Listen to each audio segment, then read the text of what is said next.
டவுனுக்கா போற? ஆமா, என்ன வேணும்? ஒண்ணும் இல்ல, திருநெல்வேலி அலுவா 1/2 கிலோவும் இந்த முனியாண்டி விளக்கு பிரியாணி 2 பொட்டலமும் ஒரு 5 முழம் பூ வாங்கிட்டு வரீங்களா? அதுக்கு என்ன வாங்கிட்டு வந்தா போச்சு. இருங்க, துட்டு வேணாம் வேணாம். துட்டு இல்லாமல அப்புறம் பாத்துக்கலாம். சரி, வரட்டா?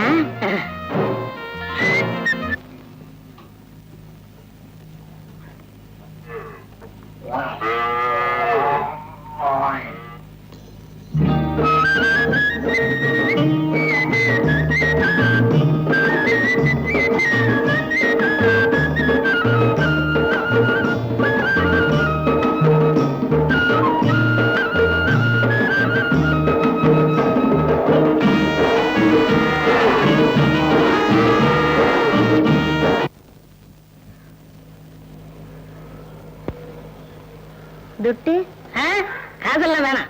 இவ்வளவு தூரம் பழகிட்டான், காசு கொடுத்தா நல்லா இருக்காது. அடிக்கடி இந்த ரூட்ல தான் வருவேன். நானும் அடிக்கடி இந்த ரூட்ல தான் தண்ணி கொண்டு வருவேன். வரட்டா? செல்லக்கண்ணு, சிக்கன் பிரியாணி சாப்பிடுறியா? ஆமா, எனக்கு எதுக்கடி பிரியாணி இல்ல? நீ சரிப்பட்டு வரமாட்ட. எங்க நம்ம தோஸ்து? ஏய் வாங்க. என்னக்கா? சீக்கிரம் வா. வீட்டுல சமையல் கமையல் பண்ண வேண்டாம்னு சொன்னேன்ல. உனக்கு வேற வேலை இல்ல. இந்தாமா, உனக்காகவே பிரியாணி பொட்டலம் கொண்டு வந்திருக்கேன். இந்த புடி. ஆமா, இன்னைக்கு ஏன் ஏமாந்தான்? இந்த பாரு மயிலு, ரோட்ல தண்ணி குடத்தோட நடந்து வந்துன்னு இருந்தேனா, ஒரு லாரி டிரைவர் பின்னாடி ஹார்ன் அடிச்சுக்கினே வந்தா. என்னடா இப்படி அடிக்கிறானேன்னு திரும்பி பார்த்தேன். ஆளு படிக்கிற ஆளா இருந்தா. சட்டுன்னு தண்ணிய பின்னாடி சாச்சேன். முதுகு நனைஞ்சதுக்கு 3 பொட்டலத்தை கொண்டாந்துட்டா. இப்படி எல்லாம் ஆம்பளைங்களை ஏமாத்துறது எனக்கு பிடிக்கலக்கா. நீ இந்த மாதிரி பண்ணலன்னா இதெல்லாம் அவங்க பொண்டாட்டி பிள்ளைங்களுக்கு சேராதா? அடிப்போடி அறிவு கட்டவளை. எந்த புருஷன் அவன் பொண்டாட்டி பிள்ளைகளுக்கு அலுவாவும் பிரியாணி பொட்டலமா வாங்கி கொடுக்குறான்? உனக்கு மட்டும் ஏன் வாங்கி கொடுத்தான்? ஏன் கொடுத்தா? செட்டப் பண்ணிக்கலான்டா. இந்த பாருடி, நான் மட்டும் அவனை மடக்கி இதை வாங்கிக்கலன்னு வச்சுக்கோ. இதுக்கு செலவழிச்சதுல பாதி எவ்வளவு கழிச்சடை கொடுத்து மீதிய சாரா கடல போய் குடிச்சிட்டு வீட்டுக்கு போய் பொண்டாட்டி புள்ளால வச்சிருப்பான். அவன் பொண்டாட்டி பிள்ளைங்க உதப்படக்கூடாதுன்னு தான் நான் கலெக்ட் பண்ணிக்கினேன். மயிலு, சுக்கு சொல்றது அத்தனையும் கரெக்ட். என்ன அண்ணாத்த புத்தி சொல்லாம சப்போர்ட் பண்றிய? சப்போர்ட் பண்ணல. ஏன் சப்போர்ட் பண்றேன் கேளு. இவ்வளவு ஒருத்தன் கல்யாணம் பண்ணிக்கிறேன்னு சொன்னான். சொன்னானா இல்லையா? சொன்னான். ஆனா அந்த பாவி என்ன செஞ்சான்?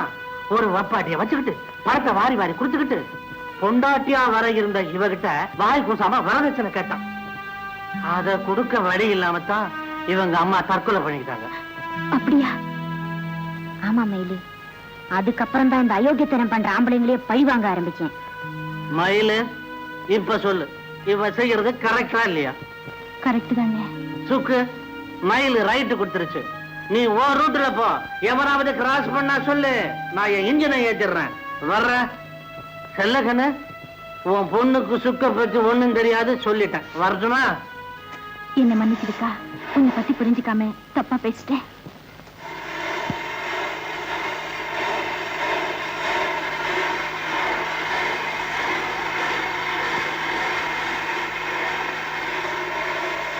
நல்ல சைக்கிளுக்கு காய்ச்சி அடிக்கிற மாதிரி அடிக்கிறான்.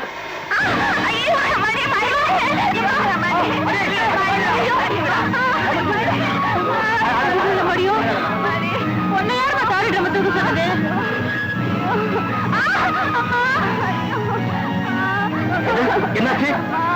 உங்கள்கிட்ட சொன்ன காலில் போட்டுக்கிச்சு. ஆம்பளை தூக்கி சொல்றான். ஏமா நலமாட்டி போட்டுச்சா? சரி சரி, சீக்கிரமா வைத்தியத்தை கூட்டிட்டு போங்க. வைத்தியம் இல்லைன்னா டாக்டர் கூட்டிட்டு போங்க. சீக்கிரம் மெதுவா.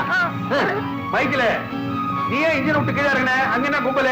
நம்ம செல்லக்கண்ணு இல்ல, அவ கால்ல தார் ட்ரம் விழுந்துருச்சு.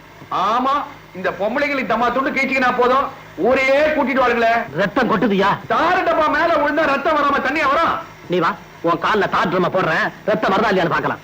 ஏன்டா தண்ணிய போட்டுட்டு என்கிட்ட தகவல் இருக்கே வர பாவிய? நான் பாவியா இருந்தா பரவாயில்ல, ஆனா பாயிண்ட சொல்றேன் கேளு. என்னடா குத்துற? உன் சிஷ்யன் சொல்லிட்டான், செல்லக்கண்ணுக்கு டியூட்டி டயத்துல அடிபட்டு இருக்கு. உன் கான்ட்ராக்டர்ட்ட பேசி அவன் வைத்திய செலவுக்கு எவ்வளவு செலவாகுதோ அதை கரெக்டா வாங்கி கொடுத்துரு. அந்த கலெக்ஷனை வாங்கி உண்டியல்ல போட்டுக்காத. அப்படி போட்ட ஸ்ட்ரைக் தான், குடிதான். மெதுவா மெதுவா படுக்குவீங்க. மெதுவா. நீங்க அப்படி போங்க. இங்க வலிக்குதா? இங்க எலும்பு முறிஞ்சிருக்கும் போல் இருக்கு. இங்கதான் அடிபட்டதா வேற எங்கேயாவது அடிபட்டு இருக்கா? முட்டியில கூட பட்டிருக்குங்க. முட்டிலையா? என்ன? அது கொஞ்சம் கூச்சப்படுதுங்க. வைத்தியத்தை வந்ததுக்கு அப்புறம் கூச்சமா? சரி சரி, எல்லாம் வெளியே போங்க, வெளியே போங்க. அது இருக்கட்டுங்க. இந்த பாருமா, வைத்தியத்தை வந்ததுக்கு அப்புறம் தாலி கட்டின புருஷனா இருந்தா கூட தள்ளிதான் நிக்கணும். எலும்பு முறிஞ்சிருக்குங்கிறாங்க, சும்மா பெருசு பண்ணிக்கிறியே. நீங்க பாருங்க வைத்தியரையா, வாடி. படுமா, படு படு. உன் பொண்ணுக்கு இருக்கிற தைரியம் கூட உனக்கு இல்ல பாரு. இங்க வரைக்குதா? இங்க? ஐயோ, அட என்னம்மா நீ இங்க? ஐயோ, தொடாதீங்க. என்னம்மா உன்கிட்ட பெரிய ரோதனையா போச்சு? ஏன் இப்படி கூச்சப்படுற? எனக்கு என்னமோ போல இருக்கு. ஐயே, இப்படி எல்லாம் பண்ணா நம்மளால வைத்தியம் பார்க்க முடியாது. ஏதாவது மருந்து இருந்தா கொடுங்க, நானே தடவிக்கிறேன். இத பாருமா, இந்த மாதிரி அறவர வைத்தியம் பண்றவன் நான் இல்ல. இஷ்டமா இருந்தா இந்த வைத்தியம் பாத்துக்க, இல்லன்னா வேற ஆளை பாரு. இந்தம்மா பொண்ணு இங்க வா. கூட யாராவது ஆம்பளைங்க வந்திருக்காங்களா? இல்லீங்க, ஏதாவது இருந்தா என்கிட்ட சொல்லுங்க. இத பாருமா, உங்க அம்மாவுக்கு கால்ல எலும்பு முறிவு ஏற்பட்டிருக்கு. ஒரு நாள் விட்டு ஒரு நாள் பச்சரை போட்டு கட்டணும். கட்டு பிரிச்சதுக்கு அப்புறம் எண்ணெய் போட்டு உருவணும். தொட்டாலே கூச்சப்படுறாங்க. இவங்க எங்க எண்ணெய் போட்டு உருவிக்க போறாங்க? இத பாரு, இது நம்மால ஆகாது. வேற யாரா வைத்தியத்தை கூட்டு போங்க. வைத்தியரே அப்படி சொல்லாதீங்க, அதுகிட்ட நான் சொல்லிக்கிறேன். நீங்க கட்டு போடுங்கய்யா. இந்தா, இதுக்கு 50 ரூபாய் செலவாகும். என்ன சொல்ற? சரிங்க, நான் எப்படியாவது பார்த்து தரேன். எடு எடு, இந்த பச்சை எடு சீக்கிரம். இந்த கால் கட்ட விடு.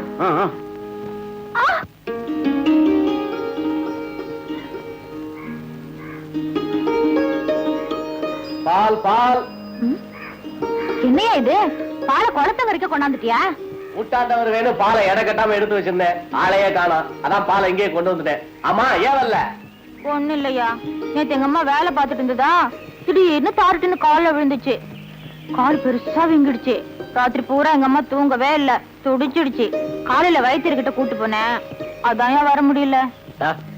உடனே ஒடியாந்து ஒரு வார்த்தை சொல்லப்படாது. டவுன்ல இருக்காரு ஏகாமர டாக்டர். 7-8 வருஷமா நம்ம வாடிக்க. நம்ம மாவு கட்டு போட்டாரு, 4 நாள்ல சோமாயிடும். டாக்டர் கிட்ட கூட்டு போக வசதி இல்லைந்தாயா, உள்ளூர் வைத்தியர்கிட்ட கூட்டு போனேன். இந்த மாதிரி உனக்கு என்ன உதவி தேவைப்பட்டாலும் என்கிட்ட கேளு. ஆமா, நீ என்ன வித்தியாசமா நினைக்கிற? எந்த வகையிலுமே நான் உனக்கு தகுதி இல்ல.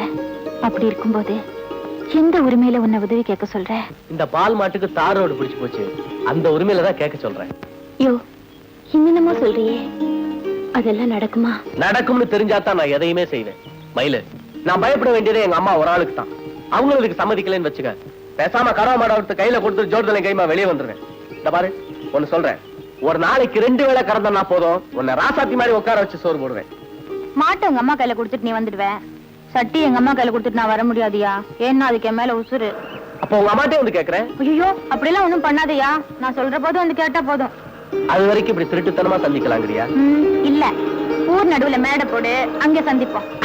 அடி சக்க என்னன்னா, அப்ப ஜோர்தலை சொல்லி உடனே மேடை போட சொல்றேன். மூஞ்சி பாரு. இந்த பாலு காய்ச்சி குடிக்கும் போது அப்படியே ஐயாவை நினைச்சுக்க.